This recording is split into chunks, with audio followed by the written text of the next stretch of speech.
Good morning folks, how are we all doing? Another lovely morning and another video on the Jaffa. Today is first ride impressions, kind of.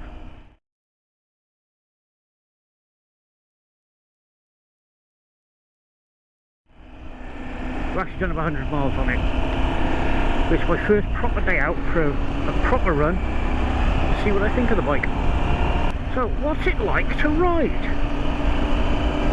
As I say, it's a 790 KTM or 799cc parallel twin. It's got 94, 95 brake horsepower, somewhere on that mark, 80 odd newton meters of torque, which quite frankly just figures, to be honest. What it's actually like to ride is very, very nice. I wouldn't say it's the best bike in the world or any rubbish like that. It's really nice to ride. Now I am still running it in, so I can't really open her up much, which is annoying. Believe me, it's annoying, because when you hit around 4,500 RPM, the motor wants to go. The bike wants to get up and get gone. Unfortunately, I can't because, as I say, I'm running it in. But even keeping it under, say, 5k, it's still, you can feel it's got a lot of punch. I have a feeling that once this thing's run in, I've got used to the bike, we could be looking at a very naughty boy, shall we say. I'm sure you're all roadmen, gangsters, proper naughty boys, and all that bollocks. We will be having some fun. Now, on this particular model, I've opted for the quick shifter blipper and cruise control, both of which were lovely. Quick shifter blipper is very positive, which I quite like. I know I've changed gear, but it's still quite smooth. Throttle response in street mode is very, very quick and aggressive, to be honest. And in traffic, I found heavy traffic, it's actually easier to drop it into rain mode. It's all wet and horrible, greasy around here, and I've got brand new tyres.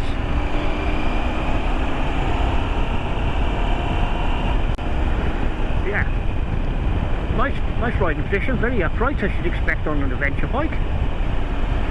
The feeling I get riding this is very much like my old Aprilia Dorsodoro, the Asbo. You're sat on the bike, not in it. You're very upright, you're very much on top of the handlebars type of thing. You're sat quite far forward, which I like. Feet are bent back to roughly in line with your hips. So you can see this. So you've got that on camera. Which for me is a lovely riding position. This is one of the reasons I bought this particular bike, because I like the riding position.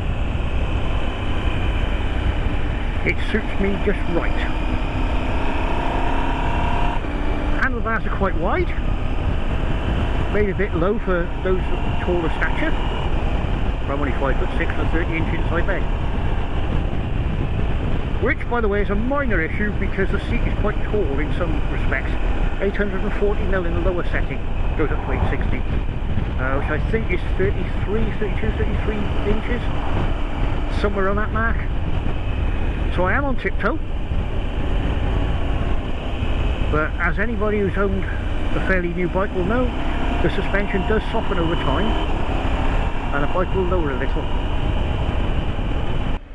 The engine, parallel twin, very smooth. There is vibration from the motor, which you'd expect being a twin. It's 800cc twin, but I'm used to that, my BMW. Excuse me, that was 1170cc twin. Riding up to Chepstow this morning, I did get a lot of vibration through the right hand handlebar, through the throttle. Maybe down to me gripping it a bit tight. My hand was starting to go a little bit numb. Whether that's the me, the bike, or the tyres, I wouldn't like to say. Tyres, by the way, are Pirelli Rally STR2s, I think they call them, something like that. Scorpion Rally STR2s, something like that.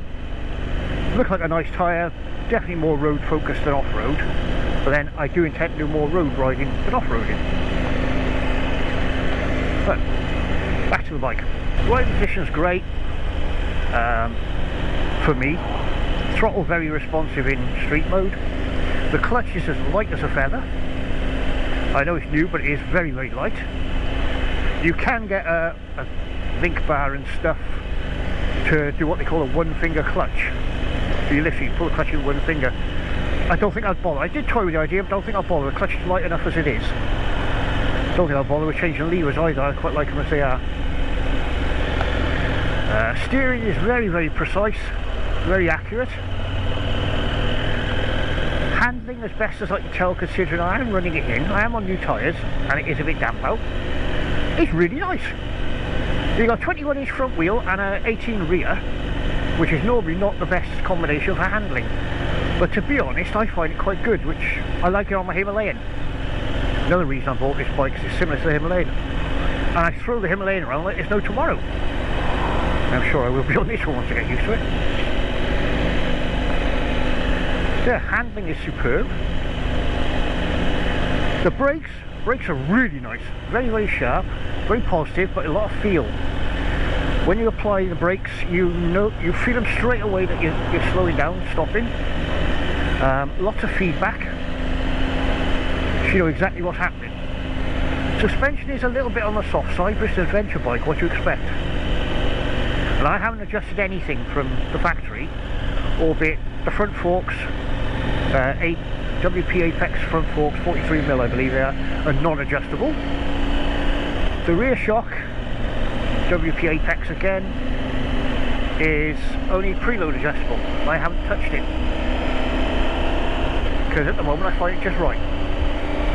I may look into that in due course, don't know yet. But at the moment it's perfectly fine for me.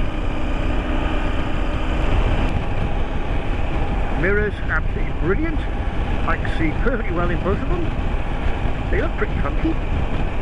The only thing I will say is they are very, very loose on adjustment. When I put the cover over it, because I cover it up when it's in a workshop or the shed, I do put a cover over, and the cover can adjust the mirrors. So unless they need tightening up, they are quite easily adjusted. Not a major problem, just something you need to be aware of. Seat, relatively comfortable, quite firm. Not sure how it's going to do on long distances, we'll find out in due course. Like I say, I've already done a short trip so far, this is the first proper day out. We shall have to wait and see on the seat, but I find it quite comfy. Loads of room to move around. Yeah, I can sit right up on the tank. There's room behind for me to go up against the pillion seat. Don't know what the pillion seat's like because nobody's been on it yet. And I say the seat is height adjustable. You can replace the seat with a bench seat, a rally seat if you want. I think they're about 180 quid, I don't know. Please do check with your local KTM dealer. I don't particularly want a rally seat. I'm not a fan of the big long bench seat, and the fact that it's also considerably higher than the stock seat. So not much use to me. It's not a short ass. What else are we doing? Gearbox is lovely and smooth. Gear changes are very positive and precise. So quick shifter works really well up and down. The dash, as you can see, is a TFT. Bucket loads of information. Oh look, another KTM motor. Bucket loads of information. On the bottom are 4 displays you can set according to what you prefer. In the middle you got your speedo, gear indicator at the top. On the left hand side is the fuel gauge. Now a lot of people complain about the fuel gauge because it only displays about half the tank. Possibly because of the big ball bag tanks underneath. At the moment it's saying I got 120 mile range, which is me saying since I've bought the bike. I've done 111 miles. When I checked earlier, my fuel consumption was something like 76 miles per gallon. Yeah, 76 mpg. But I'm not hammering the motor, I am taking it gentle because I'm running it in. Excuse me, chronic cough this morning. So it's frugal on fuel. It revs really easily. Touch a throttle and she revs up lovely. No lag or anything, it's absolutely fantastic. That's why I say, once it's bedded in, I think this will be quite a little weapon. hooligan tool, but it doesn't look it. It looks more Charlie Borman than anything. You know, you expect to see big clumpy adventure boots and adventure helmet. Yes, I do have an adventure helmet. I bought it for my Himalayan. I won't be wearing it on this one. When you get to about 60 mile an hour in adventure, they don't try to pull your head off. And I do intend to do motorways, etc. on this bike, motorway speed, so I'll stick with the ATV for now.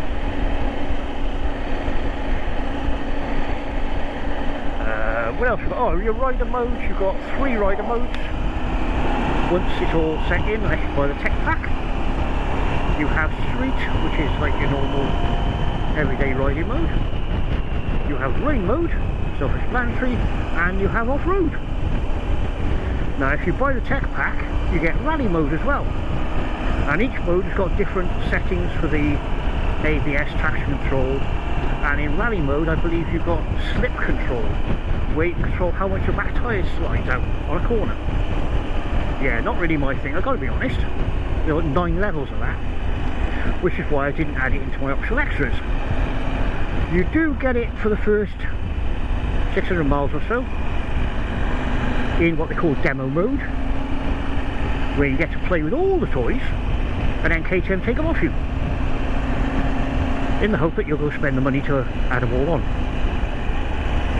I had no intentions of doing that, and from day one I spec'd it with the quick shifter blipper and cruise control. So they're the only add-ons I wanted. So what's the Jaffa like in traffic? It's alright, actually. The only downside is when the fan kicks in, it blows all the hot air on your legs and my feet are cooking. Other than that, it's fine. Excuse me. As I say, I will be doing a series of videos on the KTM, or as I call it, the Jaffa, giving you the warts and all, ins and outs, good, the bad, the ugly of ownership of said bike. If you're interested, please do carry on watching my channel.